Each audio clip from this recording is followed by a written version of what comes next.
Eye of the Beholder by Ruth Nordin, Chapter 6. On Sunday, Dave noticed that Mary wore her best dress, which happened to be the same one that she arrived to Omaha in. He also wore his best clothes. Understanding that she was nervous on their way to town, he pulled her close to him to reassure her that he would be with her. As they arrived in town, he gave her a brief description of his family so she wouldn't be at a total loss when she saw them. My oldest brother Richard is 30. He works in construction and lives in town. He is married to Amanda, and they have 3 children, 8-year-old twin boys and a 5-year-old girl. Then there's Sally. You already met her. She's 27, and she's married to Rick Johnson, the judge. They have Greg, the 4-year-old. Tom is 25 and is married to Jessica. They have 2 girls, ages 4 and 2, and a baby on the way. They work the farm right next to ours. Of course, you know me. He winked at her. My younger sister Jenny is 20. She has 2-year-old Jeremy. Then there's Joel, the 17-year-old. I hope I can remember all those details, she said as she shifted against him and adjusted her bonnet. Oh, after we get together a few times, it'll all come together, he said. I hope that seeing them at church first will be less intimidating. At least this will ease you into it. Then, when we go to build my parents the barn, you'll know their names and faces. He glanced at her. I usually head home within minutes of the final hymn so I can get back to work. But would you like to stick around longer? No, she replied. I'd rather go home shortly after the service is over. I doubt that I'll be what they expect. Probably not. You'll be even better. He kissed her cheek. Before she could respond, he parked the wagon in a large churchyard. Most of the people stood outside the brick building, talking and laughing. Be prepared for the bombardment of my family who'll want to meet you, he warned. She took a deep breath and nodded. He did admire her ability to confront new situations with surprising ease, since she didn't show her anxiety on the surface. After he helped her down from the wagon, he smiled at her. As excited as I am to show you off to my relatives, I admit that I like having you all to myself. I can't be affectionate with you in public, like I can be when we're alone. Her eyes grew wide. You want to show me off? His eyebrows furrowed. That was an odd question. Sure, you're my wife, and I'm proud of you. Why wouldn't I want to show you off? She blushed, stared at the ground, and shrugged. Giving her a quick kiss on the cheek, he whispered, I'll be with you, Mary. She slipped her hand through the crook of his arm. Sally ran over to them, nearly dragging her husband and son with her. I'm glad you brought her here, she told Dave. We are going to go home when the service is over. After my month with her, but to myself, I'll stay longer, he promised. How are you doing, Squirt? He asked the boy who waved at him. You won't stay for the potluck? Sally asked. Sally, Rick gently inserted over the chatter around them. Don't you remember what it was like to be a newlywed? Give them some time so they can enjoy being alone for a while. He shook Dave's hand and grinned at the couple. It's nice to see you two again. He nodded to Mary. Sally glanced over her shoulder. Jenny! She bolted across the lawn, swerving around 2 groups of people who mingled before the service. Rick chuckled. You'll have to forgive her. She's a little excited about you, Mary. A little? Dave rolled his eyes. Sally and Jenny made their way over to them. Jenny held the hand of her 2-year-old son. Dave sourly noted that several people stepped away from Jenny, as if being in her presence would pollute them. He wondered if he should have warned Mary about Jenny's lack of a husband. Good morning, Mary, Jenny greeted, glad to see her sister-in-law. Hello, Dave. Dave smiled. Good morning, Jenny. Hey there, Jeremy. You have a new aunt, Jenny told her son. Her name is Mary. Oh, I see Richard and Amanda over there. Sally took Mary's hand and urged her away from Dave. What are you doing? Dave asked, annoyed that he had to fight his sister to hold on to his wife. He knew Sally could be pushy, but this was ridiculous. Richard and Amanda are entering the church, Sally argued, not letting go of Mary's hand, while he kept holding Mary's other hand. I want to introduce her to them before the service is over, and you haul her home. Mary, who looked overwhelmed, assured Dave that it was all right with her, so he let her go. Jenny and Jeremy followed them. Dave sighed. Rick laughed. I'll retrieve your wife for you before the service begins. From the way Sally's acting, it'll take both of us to pry her off of her. Dave examined his surroundings. Are Tom and Jessica here? No, I haven't seen them. Oh, there's your parents. They waved the middle-aged couple over. Where's Joel? Dave asked his father while his mother picked Greg up and hugged him. He stayed on the farm to kill the rats stuck in the walls of our home, his father replied. Your mother refuses to return until it's gone, so I told him to skip church today so he can take care of it. His mother shivered. A rodent doesn't belong in the house. The Lord will understand that this is an emergency. She set a giggling Greg down and looked at Dave. I heard you got married on Wednesday. Where's your wife? Sally went all the way on the farm to tell you about Mary? Dave asked. No, I paid her a visit this week and found out when I saw her. Sally took her into the church to meet Richard and Amanda. Well, his mother began, I think I'll introduce myself. It's only right that I welcome her to the family. Smiling, she took Greg's hand and went to the church. His father grinned. I have to confess that your mom was excited to hear you married. She's hoping for more grandchildren. Well, Mary's a fine woman, Dave replied. I'll have to give the women time to talk before I make my introductions. I don't want to overwhelm the poor girl. Where are Tom and Jessica? Dave wondered. Oh, their daughters got sick, so they had to stay home today, his father replied. The church bell rang, announcing that the service would soon begin, so they entered the church. Once Dave spotted Mary surrounded by Sally, Jenny, Amanda, and more women and children, he shoved his way through the group, took Mary's hand, and led her to his usual spot, which was, thankfully, away from his siblings. What do you think of my family? He asked as they sat in the wooden pew. They're very nice, Mary said, her face blushing from all of their attention. I have to admit that I'm jealous, he began. I was hoping to be the one to introduce you, but Sally beat me to it. You have nothing to be jealous of, Dave. That's what she thought. He knew his family would be interested in getting to know her, but he didn't imagine for a minute that they would hog all of her attention. They stood up to sing a couple of hymns before Minister Green stood up to give a sermon. Dave was secretly relieved that after the service he could take Mary back out to his home and be alone with her. 3 days later after supper, Susanna was ready to foal. David set the other animals in the pasture so he could concentrate on the mare. He inspected her in the stall with a strange feeling of apprehension. Her water broke as she laid down on the clean straw, but the birth slowed once a hoof poked through. 20 agonizing minutes passed without further progress. He shook his head and examined the irritated mare that grunted and snorted while she struggled to push her foal from her belly. He took off his shirt so he could wash his arms up to his elbows with the soap and clean water in a bucket waiting for him by the stall. Mary ran into the barn, her expression controlled in the midst of a stressful situation. I brought the clean towels for you. Hold on to them until I ask for them, he said. She nodded and stayed back while he rushed to the mare and knelt before her. His attempt to walk Susanna around so the foal would slide back into the womb and reposition itself had failed, so he needed to intervene. Thankfully, he had gone through this with his father's mares, so he knew what to do. Easy, Susanna, he softly said as he stroked her belly. I'm going to help you.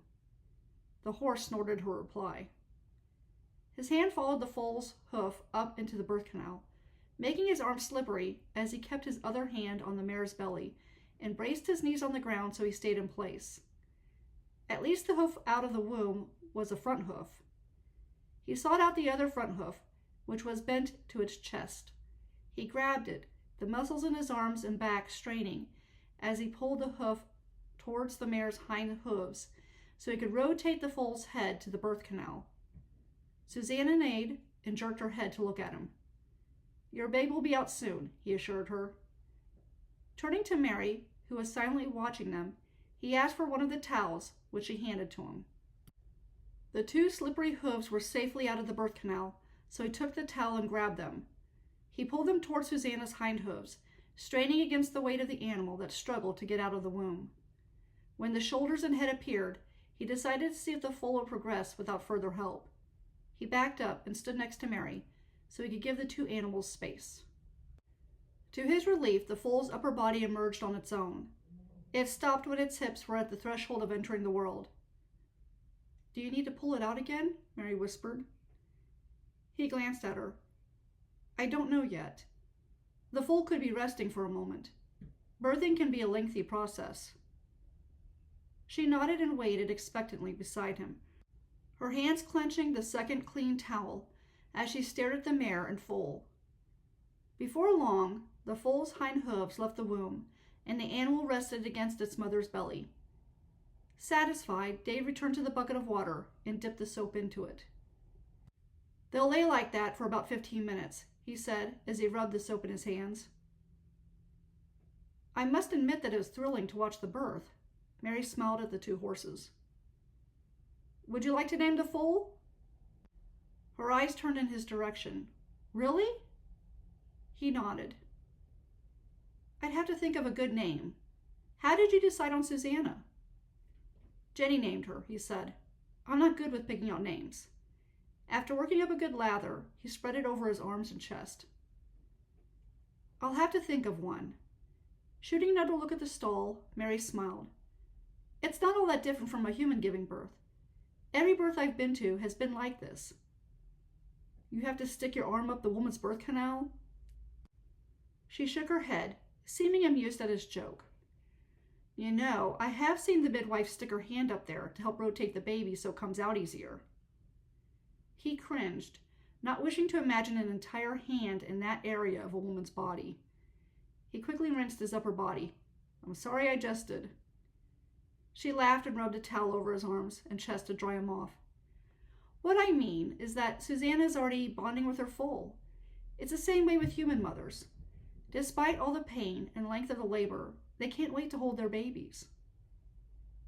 Smiling, he enjoyed the way she fussed over him, making sure she wiped all of the water off of him before she put his shirt on. "You'll have your turn," he promised. She paused, her fingers on his buttons.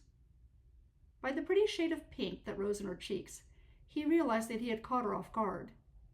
His hand cupped the side of her face, his thumb caressing her cheek. "You'll make a wonderful mother, Mary." Her eyes met his, and he detected the unshed tears there. "Did I say something wrong?" he asked. She blinked and shook her head. "It's just that I never thought I'd be a mother. I mean, I hoped, but—" She shrugged. "It's hard to explain." When she looked at him, the tears were gone. "I'm happy here, Dave." Glad to hear that, he wrapped his arms around her and pressed his lips firmly against hers. He could feel her heart beating with his. He now fully understood the meaning of 2 lives becoming one when a couple married. The mare neighed, and they turned their attention back to the animals. Susanna stood up. The foal stumbled, but followed suit. The umbilical cord broke easily under the mare's hoof. "They got it from here," he announced. "Touch that Mary buttoned his shirt for him." "I'm glad I was here to watch it," she said. His arms felt empty when she picked up the bucket and dumped the dirty water in the grass outside the barn. He retrieved the used towels from the ground and gave them to her. She plopped both into the bucket and picked up the bar of soap. "I would like to wash these in the river," she said. "All right," he replied. "I'll finish cleaning up in here."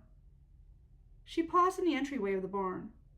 "I left you a cup of fresh water and some cut-up apples and oranges on the kitchen table. I thought you might want a snack after all the work you did." An unexpected emotion that he didn't understand tugged at his heart. "Thank you, Mary." She nodded before turning back to the river.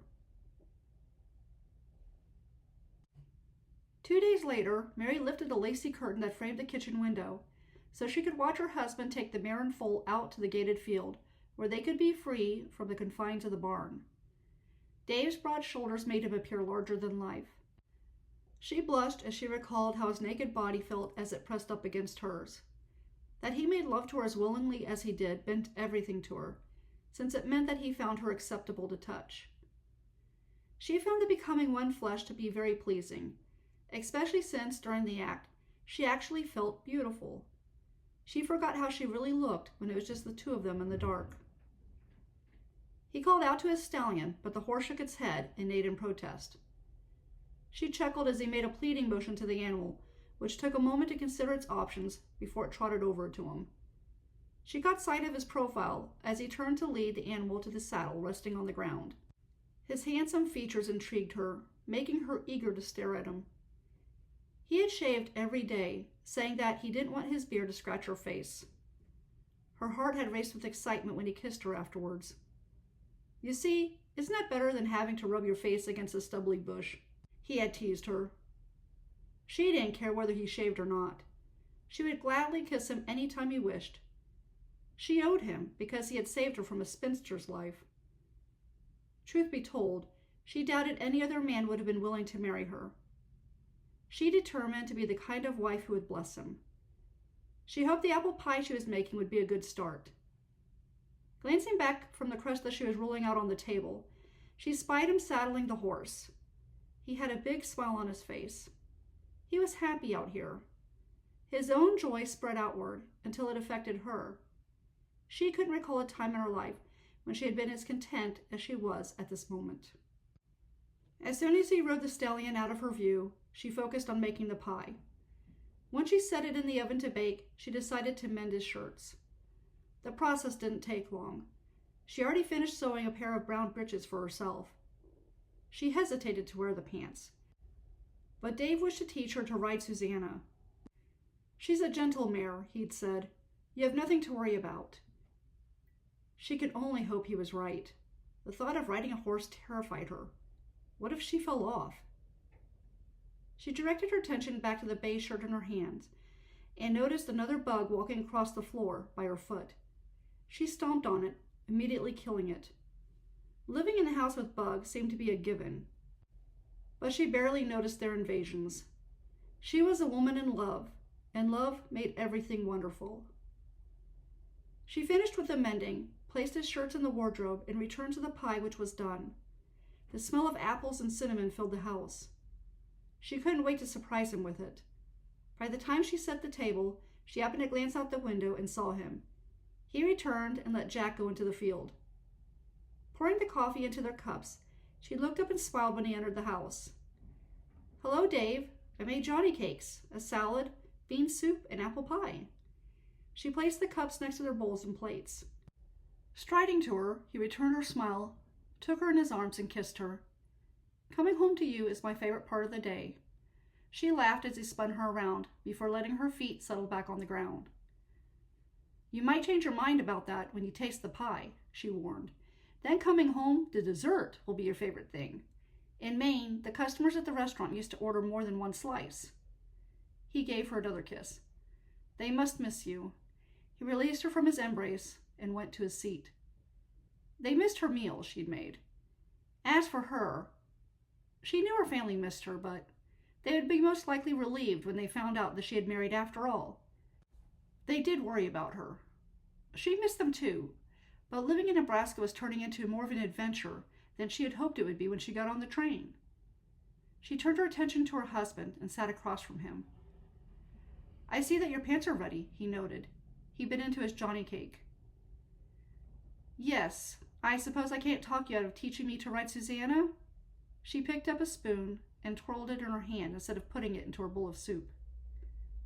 "I didn't think anything scared you. If I had told you that I wanted you to ride her right after we married, would you have bolted for town?"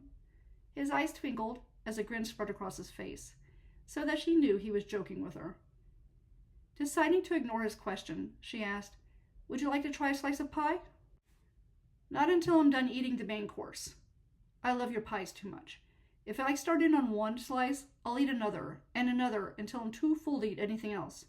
You make the best pies I've ever tasted. Of course, everything you make tastes like it's fit for a king. I reckon you'll give my sisters the satisfaction of winning that baking contest next week." She blushed at his compliment. "Your mother and sister seem nice." He took another bite of his food and swallowed it before he thoughtfully studied her. "A woman should have some female friends."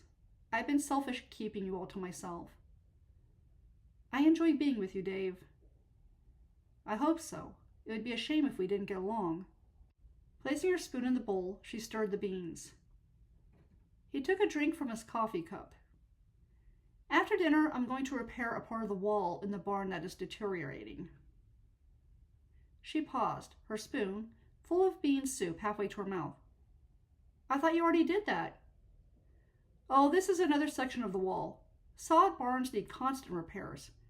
The family is planning on getting together in 3 weeks to build a wooden barn on my parents' property. The lumber is due to arrive at that time. It'd be a good chance for you to get to know everyone better. You'll have to spend most of the day with the women, since I'll be helping the men with the barn. Do you feel up to going? She nodded. Yes. She took a bite of the soup. She hoped her nervousness didn't show. She knew that sooner or later she would have to attend a family gathering. You have nothing to worry about. You'll get along with everyone just fine. Why, the women couldn't even get enough of you at church. And who knows? With any luck, we'll announce that you're expecting. Wouldn't that be fun? She almost spit out her mouthful of soup. She quickly swallowed it so she could say, Dave, it's too soon to know. Her cheeks grew hot, though why they should when it was just the two of them she didn't know.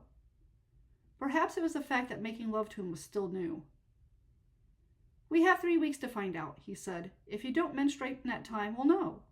I wonder if we'll have a boy or a girl. She stared at him in disbelief. Really, Dave, with the way you talk, it would seem like a done deal. He shrugged and continued to eat. Will you be going to the river to bathe this evening? No, I did that earlier today. He looked disappointed, but didn't say anything. Her eyes grew wide. Surely he didn't want to see her naked. Deciding he couldn't possibly want such a thing, she turned her attention back to her meal. After they ate, and he congratulated her on another delicious meal, he left to repair the barn wall. She cleaned the dishes and set them out to dry. The humidity made the heat feel thick, so she reasoned he might be thirsty. She grabbed a cup and filled it with water. Upon her arrival in the barn, she found him sitting at a stool and whistling a happy tune, while he mixed the sand and water in a well-used bucket. She frowned. Doesn't plaster include lime? He immediately stopped stirring the mixture and smacked his forehead with his hand. Can't believe I forgot that. He jumped up to get the lime from the shelf in the corner of the barn. She chuckled. She inspected the hole that he had filled in with the dirt. The hole wasn't big, but it would increase in size and cause damage if it wasn't taken care of in a timely manner. Dave might be forgetful, but he did well in maintaining his things.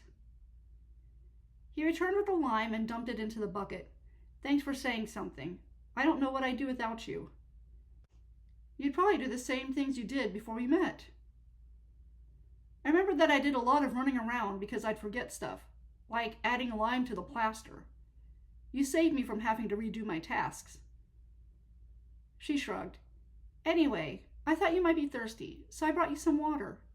I can see that you have your hands full, so I'll set the cup over on this bench. I'll come back for it later. He thanked her again. Smiling, she returned to the house.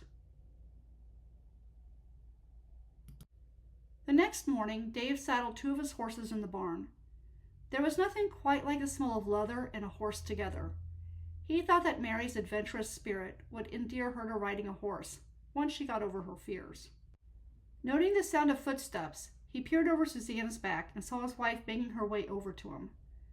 The sight of her in trousers intrigued him. He let her borrow one of his shirts, which he surprisingly noted that she had mended without saying anything to him about it, and the green shirt with dark brown pants and her new boots accentuated her curves. He smiled as he approached her. Since she didn't have a hat, she wore her blue bonnet, and this made her eyes appear bluer than her usual hue. The wind played with the braid dangling in the middle of her back. I'll have to make my own shirt, she said, as she unsuccessfully tried to expand his shirt's width around her bosom. Giving up, she sighed, her arms dropping into feet at her sides. He hid his amusement. He rather enjoyed the way her chest strained against his shirt. He had yet to see her bare, and any attempts to see her without clothes on had been met in vain. For some reason, she had not taken a liking to the idea. "Maybe you should undo the top 2 buttons," he suggested. That might work. She did so, and fortunately, her undergarment was low enough so he got a generous view of her chest. "Yes," she said, "that is better." He couldn't agree more. Dragging his attention from her chest, he led her over to Susanna, who had waited patiently for them. "Now, Susanna is a draft horse," he told her. "Actually, Jack, Lewis, and Clark are too." She blankly stared at him. He blinked. "Oh, right. You aren't familiar with horses. A draft horse is gentle. Susanna likes to go slow, so you don't have to worry about her running off with you. She knows to stay near me and Jack, and once she gets used to you, she'll know to stay with you as well. I admit, it was difficult to pull her away from her foal, but here we are, and everything is ready for you. I can help you get on if you like." She nodded and went to the mare. She closed her eyes for a moment as if bracing herself for a dreaded task that loomed before her. When she opened them, he smiled reassuringly at her. He realized that she was shaking the moment he touched her hand. Knowing that touch could soothe a horse, he figured it might soothe her as well. He applied enough pressure on her shoulders to be firm without hurting her. He kneaded the knots in her muscles until he felt her relax. "I think I'm ready," she said. He held her by the waist and guided her up on the animal. After she settled into the saddle, he stroked her thigh. "You did it on the first try. You're a natural. You just don't know it yet." Susanna shifted impatiently under her. Mary gasped and grasped the reins. Deciding it was a bad idea to laugh, Dave turned his back to her, chuckling under his breath and tipping his hat lower so she wouldn't detect the mirth in his eyes when he faced her again. He hopped up on Jack, the saddle conforming nicely to him. "You make it look easy," she remarked with a hint of envy in her tone. "It is easy once you get the hang of it, which you will. Give Susanna a gentle nudge, like this." He tapped Jack in the sides with the heels of his boots. Jack started off at a leisurely pace. Dave glanced next to him and tried to appear nonchalant as he watched her on the moving mare. She gripped the reins, her knuckles wider than the puffy clouds overhead. Her expression reminded him of someone who is struggling to be brave while inwardly panicking. "Susanna will pick up on your..." He paused, not wishing to embarrass her. "That is to say that horses are sensitive to people's emotions. Now, she's a great horse. She won't buck you off." "Buck me off?" Though he wouldn't have thought it possible, her face paled even more. "What does that mean?" He reasoned that telling her that it meant to throw her off might scare her. So he pointed to the land that went along the river. "That area over there is nice and flat. It'll be a good starting place." She looked as if she was going to insist he tell her the meaning, but then she hesitated and gave a slight nod of her head. Relieved that she didn't pursue the topic, he led the way to the river, making sure he took it slow. Mary didn't speak, which wasn't surprising. She most likely needed all of her energy to maintain her balance. His eyes drank in the rolling green hills in the distance, while his ears tuned in to the soothing babble of the river and the tweeting of the birds. This path was one of his favorites on the property. It not only gave him a good view of the land surrounding his farm, but he could monitor any activity that went on around him. Once in a while, a stray bull, cow, pig, or horse would venture onto his property, so he would have to return it to its rightful owner. Most of the time, it was one of Neil's animals that broke loose, since he did not do a very good job of watching them. On occasion, Dave caught a tear in Neil's fence when he returned one of the animals. Rather than wait for Neil to fix it, since Neil didn't rush any of his chores, Dave used to repair it himself. Tom's cows rarely ventured onto his land. Fortunately, the branding on the cattle told him the correct owner, and since Tom didn't raise pigs, he knew right away that those particular animals belonged to Neil. Fortunately, his property contained 150 acres, so he rarely had any dealings with Neil. "All of this land is yours?" Mary asked. Surprised that she spoke, he waited for her to catch up to him before riding next to her. "Beyond this river is my father's land. Tom owns the land in that direction. He pointed behind them. And Neil's farm is that way. He motioned in front of them. His boundary is farther up ahead, where that wooden post is. Can you see it from here? She squinted. I think so. Over on this side is the corn.